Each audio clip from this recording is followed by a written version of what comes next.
میړوي نو خځې چې ځان تیار کړي نو ورته وایي واو بیبي واو مای ډارلینګ زمونږ داسې میړه دی چې موږ ځان باندې لس ګنټې تېرې کړو ځان ښایسته کم نو چې ورته یم څنګه ښکارم وایي ته څوک یې د خلکو ښځې چې سار کې راپاسي نو ورته یو ونډه پخه کړي او پراټه پخه کړي څه بل څه پخه کړي صحیح ده او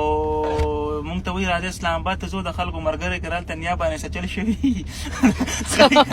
هغې کره ختمونه یي هغې ته وایي چې مونږ روټۍ زر تیاره کړي نو ولې ملګري ته به نه وایې چې ځان روټۍ ته چا ته به وایې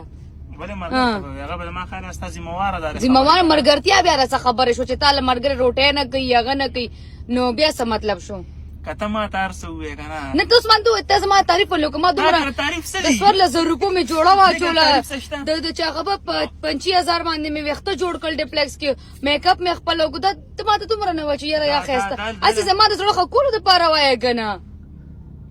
چې ته ښکلی وې ما به بلکل ویلو چې دا ښکلی دی ولې دا ښکلې دا ډیګري تا له درکړې شوې دي صرف راکړې شوې ده زمانه بس مونږ هم ځو راځه مونږ هم یو سلون ته ځو